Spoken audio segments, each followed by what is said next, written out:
¿Qué tal? ¿Cómo están? Gusto de saludarles. Bienvenidos a un nuevo programa, una nueva cápsula, un nuevo espacio de este programa que hemos denominado Visitando las Iglesias, porque es lo que hacemos. Llegamos hasta distintos templos de nuestra comuna de Villarrica, pero también podemos emplazarnos más allá, si usted así lo quiere, y si nos invita también, por supuesto, a llegar allí a su congregación. Hoy estamos nuevamente en otras dependencias de la Iglesia Alianza Cristiana y Misionera para conversar con el pastor de la iglesia del sector de Guayanto. Esto está en un sector rural. Queremos conocer también cómo es la vida en el campo de las iglesias, cómo se trabaja allí en el campo. Estamos con el pastor Julio Segundo Maldonado Oces, a quien queremos saludar. Pastor, gusto de saludarle, bienvenido. Muchas gracias, hermano. Doy gracias a Dios por estar en este programa en esta mañana y poder saludar a todas las personas que escuchan este programa, y esperamos que sea de mucha bendición para nosotros y también para los que escuchan. Amén. Eso es lo que queremos nosotros, que llegue este programa y sea siempre una bendición. Queremos conocerle, pastor, conocer cómo son los inicios en el evangelio del hermano Julio Segundo Maldonado hasta que llega a ser pastor y cómo ha trabajado.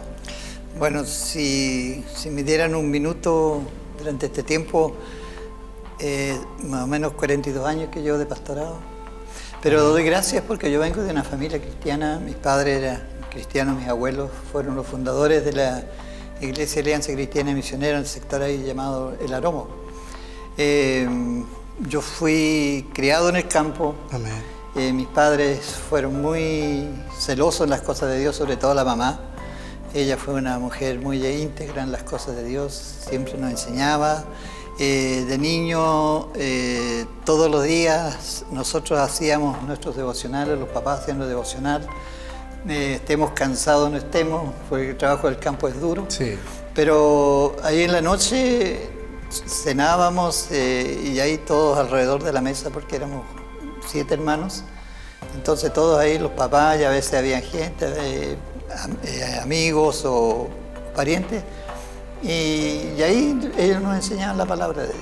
Usted tuvo la dicha de nacer dentro de un hogar cristiano, la dicha que no tenemos muchos, pero que es importante, porque se nace desde allí con los valores, ¿no? Sí, esa ha sido una de las cosas fundamentales en la vida de uno, aunque sí. La salvación en la vida cristiana es individual. Amén. Pero tiene un fundamento que vino de esa enseñanza de los papás, sobre todo de la mamá, que, como digo, fue una mujer de fe, una mujer íntegra en las cosas de Dios. ¿Y cómo fue el momento de tomar la decisión? Siempre lo preguntamos en nuestro programa, de decidir que Cristo entrara en su corazón, de levantar la mano y decir: yo acepto al Señor Jesucristo en mi vida. Bueno, en esos años, cuando yo me fui a trabajar jovencito a Concepción, yo me convertí el 5 de septiembre del año 63. Estando en Concepción, vino un evangelista que pintaba, el hermano Sainz, Felipe Sainz, era un hombre que pintaba y iba entregando el mensaje. Y ahí entregó el mensaje de Juan capítulo 10, versículo 10, donde hablaba del que Satanás viene como ladrón a matar y a destruir. Sí. Y entonces ahí hizo un cordero, una oveja que estaba cayendo al precipicio. Y ese mensaje habló a mi vida. Amén. Porque yo estaba cayendo en el precipicio, porque yo, como me vi libre de la casa y nunca he visto aquellas cosas, entonces el mundo me estaba absorbiendo. Y ahí me entregué mi vida al Señor ese día. ¿Cómo fue ese momento para usted? Fue muy, muy emocionante, porque justo ese mismo día estaba la mamá ahí, al lado mío, cuando yo levanté mi mano, no porque ella estaba, sino que yo sentí la presencia de Dios, el Espíritu Santo obró en mi vida y yo reconocí mi pecado, que estaba lejos, me estaba apartando de los caminos de Dios, y ahí recibí a Cristo como Salvador personal de mi vida. Qué maravilloso. Así como muchos de nosotros a lo mejor hemos tomado esa decisión, maravillosa decisión de poder aceptarle dentro de nuestro corazón. Porque Él es prudente, Él toca, Él dice: puedo entrar, no como el enemigo que llega y entra a nuestra mente, a nuestro corazón. Sí, eso es lo importante, porque bueno, la Biblia dice: si nosotros dejamos afuera al Señor, Él nunca iba a entrar, va a tocar. Sí. Como dice Apocalipsis 3:20, ¿no? Que Él está ahí afuera esperando que nosotros abramos nuestra vida para entrar. Amén. Yo creo que hoy día la gente necesita mucho de ese Cristo, que lo dejen entrar a su vida para que su vida sea transformada. Pastor Julio, lo decía al momento de comenzar nuestro programa, usted aceptó al Señor, llega el llamado al pastorado, ¿cómo fue eso? Mire, eso fue algo muy lindo, ¿no? Bueno, quiero contar la historia de un muchacho. A ver. Y este muchacho, como digo, salió de su hogar, llegó a trabajar en un lugar y ya vivió su vida, pero llegó el momento cuando ese muchacho cayó hospitalizado. Se hospitalizó, estuvo operado y después que lo operaron, una de las enfermeras sacó el grenaje que le habían colocado y lamentablemente ese grenaje era para sacar todo lo malo que estaba dentro de una operación de una apendicitis aguda.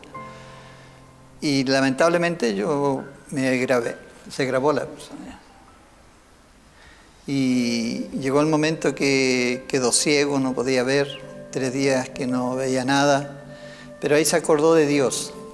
Ese muchacho jugaba fútbol, no era malo, estaba bueno para jugar, pero eso mismo lo llevó a desviarse más de los caminos de Dios. Y cayó enfermo en ese estado. Y cuando estaba en esa condición, clamó a Dios y le dice: Dios, si tienes poder y quieres salvar, sálvame. Y lo tocó el Señor y él después recobró la vista, aunque ese joven salió del hospital pesando 28 kilos. Opa. Y ese joven es el que les habla hoy día. Amén. Un milagro grande que Dios hizo en mi vida. Dios tuvo que obrar en esa forma. Mi llamado fue muy especial. Mi llamado fue, hermano querido, muy especial, porque Dios me llamó a través de una revelación. Amén. No que yo haya sentido el llamado así, sino a través de una revelación, de forma audible. El Señor pasó al lado mío en un lugar donde estaba y me dice: sígueme. Y yo lo seguí, pero había una cuesta muy alta y entonces a mitad de la cuesta yo me volví. En ese tiempo yo anduve en el mundo. Y después me vuelve a llamar otra vez en el mismo lugar, pero cuando iba subiendo esa cuesta tan parada, él se ganó al lado mío, y cuando ya había la parte más, la pendiente más fuerte, él se ganó detrás de mí. Amén. Y ahí va detrás de mí. Amén. Y ahí yo sentí el llamado al ministerio, tenía un buen trabajo y nunca pude dejar eso, porque ahí estaba eso hablando en mi vida. Tuve muchos ofrecimientos de buenos trabajos.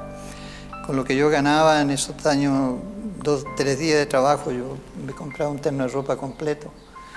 Y bueno, después, y ahí yo, el año 1969, vine a estudiar a Temuco. A Temuco. Y dediqué mi vida al Señor. Amén. Cambió mucho la situación económica, pero Dios nunca cambió. Él siempre estaba conmigo. Siempre estaba al respaldo. Claro, después después terminamos el estudio, los 4 años de instituto, y ahí me casé, formé un hogar, una linda esposa. También ahí fue una cosa muy especial, porque cuando yo ya terminé mis estudios, yo dije: Señor, sí, es tu voluntad que yo siga, pero yo ayuné una semana. Amén. Por 2 cosas: para que Dios confirmara el ministerio que Él me había entregado y que me diera una esposa idónea que me ayudara en la obra del Señor. Amén. Y Dios hizo las 2 cosas. Maravilloso Dios. Me dio una preciosa esposa, idónea en la obra del Señor. Hemos trabajado juntos durante estos 40 y tantos años de ministerio. Nos dio 3 hijos, amén, también sirviendo al Señor, y eso es muy loable para nosotros. Amén, qué maravilloso. Así que esa es parte de mi testimonio, porque es mucho más fuerte, cosas que Dios ha hecho. De seguro que debe haber muchas cosas que el Señor ha hecho en su vida. Trabajar en el campo, en la iglesia del campo, no es lo mismo que trabajar en la ciudad. Y estos años que usted lleva en el ministerio no es lo mismo como un pastor que hoy en día puede trabajar en el ministerio. ¿Por qué? Porque no había vehículo. ¿Cómo es ese proceso? ¿Cómo es trabajar en el campo? Bueno, mire, el trabajar en el campo es lindo, porque esa misma gente del campo necesita el Evangelio igual como la gente de la ciudad. Amén. Y como yo me crié en el campo, a mi esposa le ha costado un poquito más, porque ella siempre fue de ciudad, pero trabajar ahí en ese sector y ayudar en la obra del Señor en este sector ahora ha sido muy lindo. Yo trabajé 10 años en Chiloé. Amén. Y estuve 10 años en la obra ahí. De ahí trabajé mucho en los campos. Me gusta mucho el evangelismo y abrimos obras en muchos lugares. Amén. Y ahí no se andaba en esos años en bus, solamente en lancha o a caballo o a pie. A veces tenía que caminar 10, 20, hasta 30 o 40 kilómetros a pie de un lugar a otro. Y eran sectores difíciles de llegar porque habían puras huellas. Amén. Entonces, pero ahí el Señor bendecía, salvaba las almas.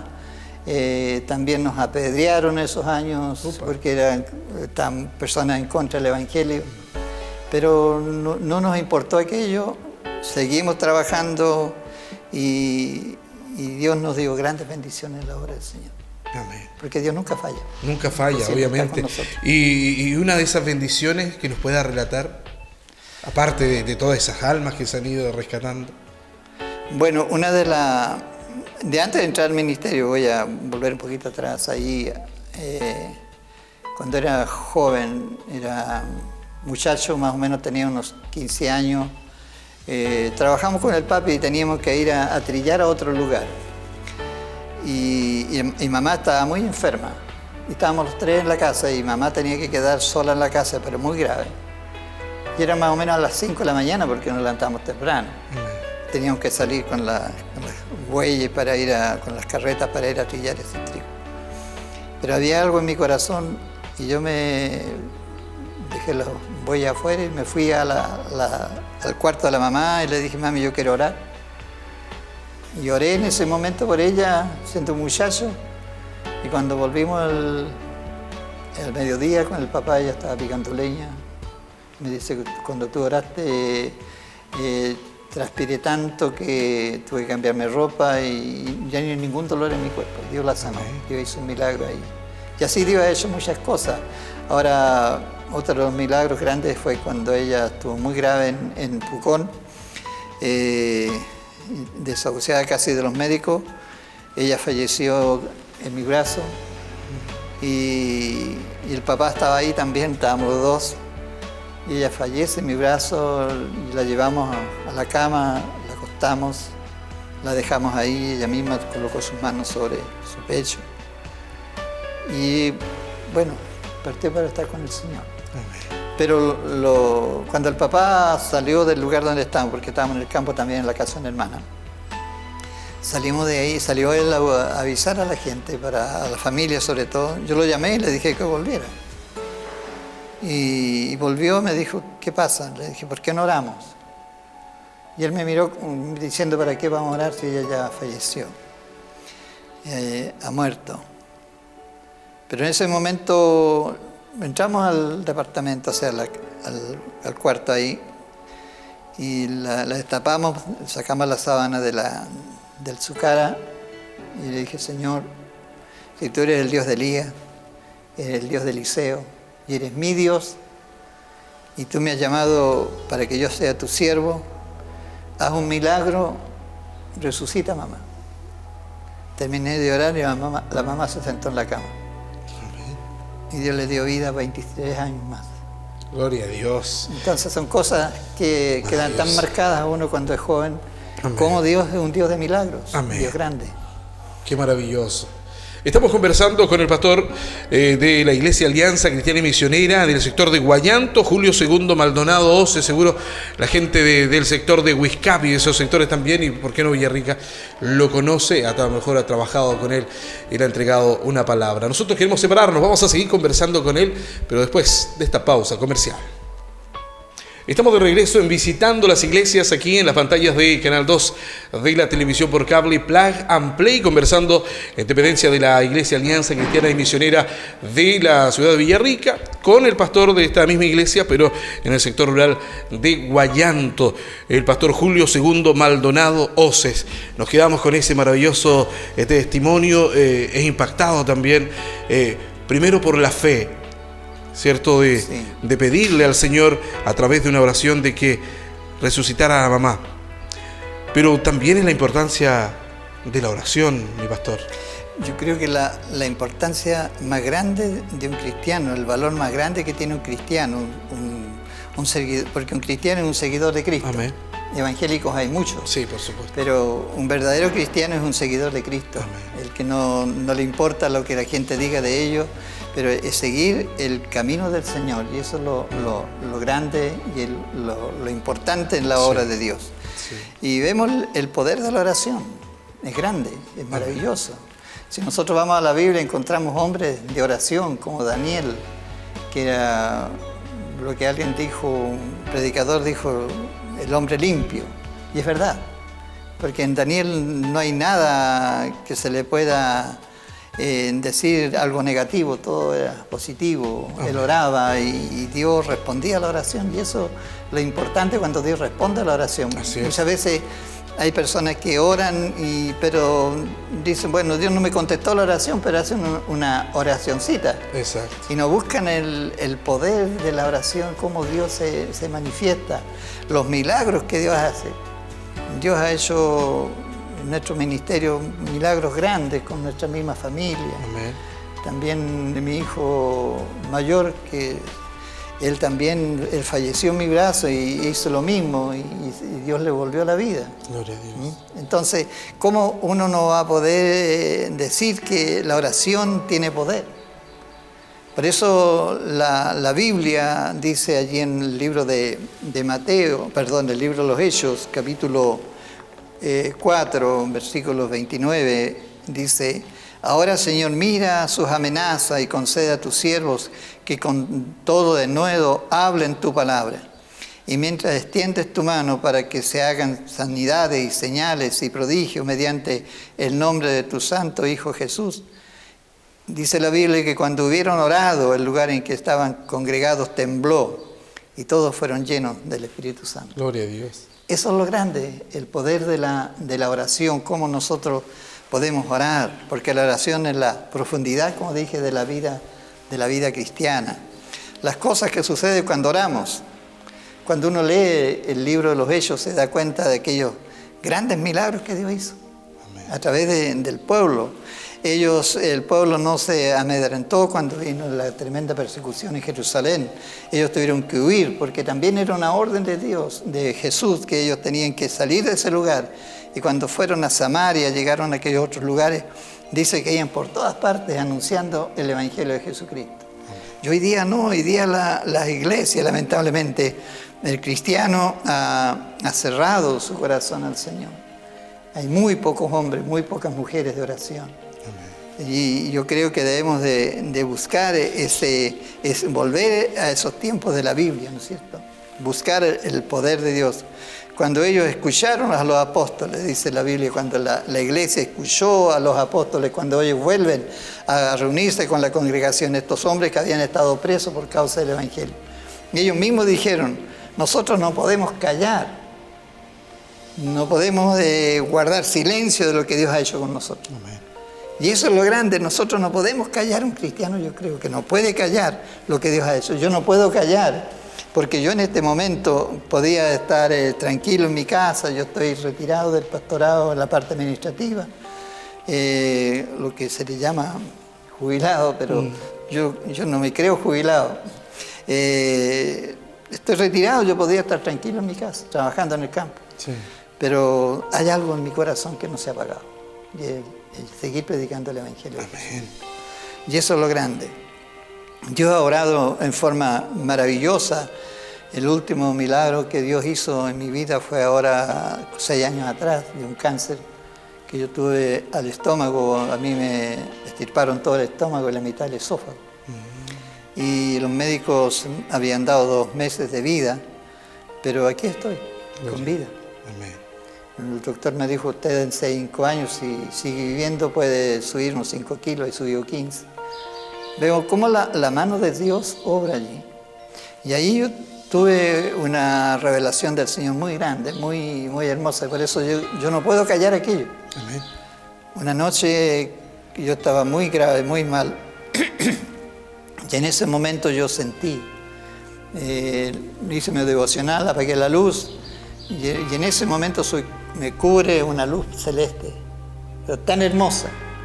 Y no solamente a mí, sino a toda la cama. Y me dice el texto de Romanos 8:28, que a los que aman a Dios, todas las cosas ayudan a bien conforme a su propósito son llamados. Y después me dice, allí más o menos unos 2 metros de altura, me dice, con Cristo eres más que vencedor. Y se retiró esa luz de mí, esa presencia, esa gloria de Dios de mi vida. Y ahí vi la mano de Dios. Amén. Y cuando mi esposa me dice, el médico me dice que tú tienes cáncer, están todos reunidos allí. Yo le dije, yo lo sabía. Pero esta es una enfermedad más que Satanás ha querido destruir mi vida. Pero nosotros vamos a salir victoriosos con el Señor. Amén. Y aquí estoy, victorioso con el Señor. Alabando y bendiciendo al Señor. Y esa es la grandeza de Dios. Y eso es lo que le sucedía a la iglesia de la primera centuria, donde ellos sufrieron persecución, pero no callaron. Siguieron predicando el Evangelio. Aquí lo que Dios muestra es su amor. Los discípulos efectuaron una petición al Señor. Ellos en primer lugar reconocieron la soberanía de Dios, y eso es lo grande, cuando nosotros podemos reconocer la soberanía de Dios. Cuando el hombre reconoce, cuando el cristiano reconoce la soberanía de Dios, Dios se manifiesta.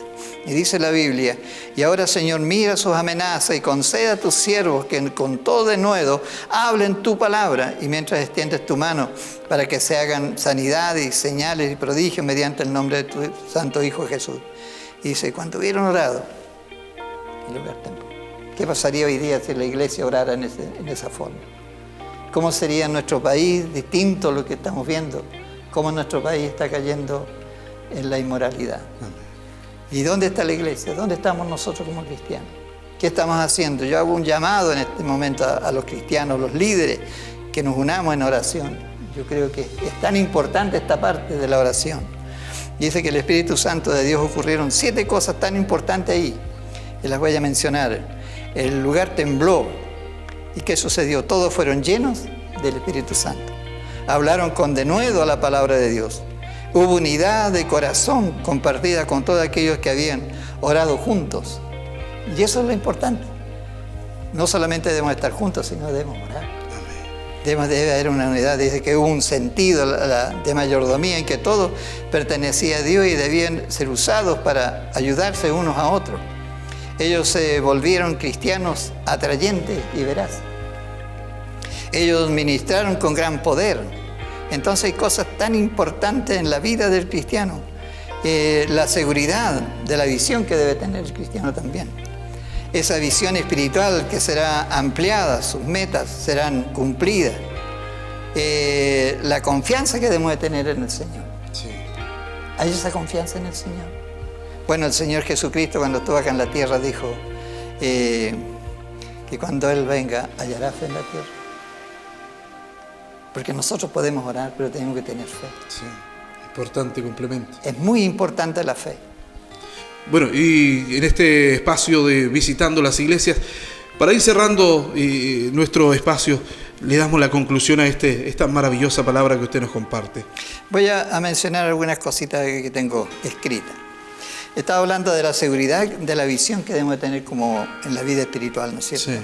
La fuerza de la conciencia, de que Dios está conmigo, que Dios está con nosotros, ayudándonos en todo.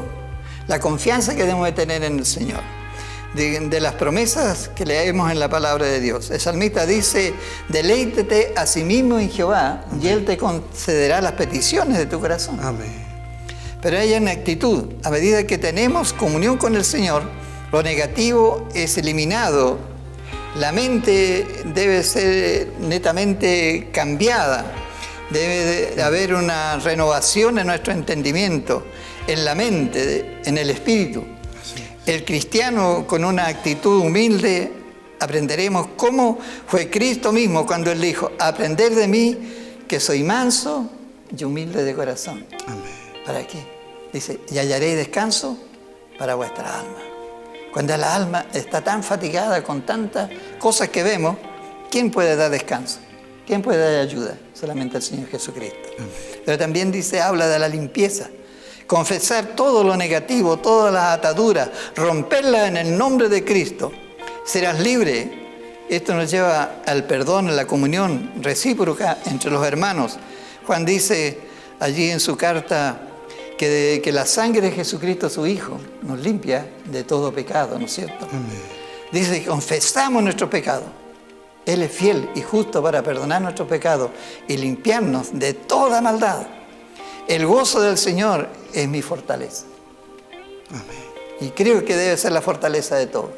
En el momento de oración he hallado que este versículo del Salmo 17:15 dice, es tan profundo en su contenido y tan alentador para nuestra vida. Dice, en cuanto a mí, veré tu rostro en justicia, estaré satisfecho cuando despierte a tu semejanza.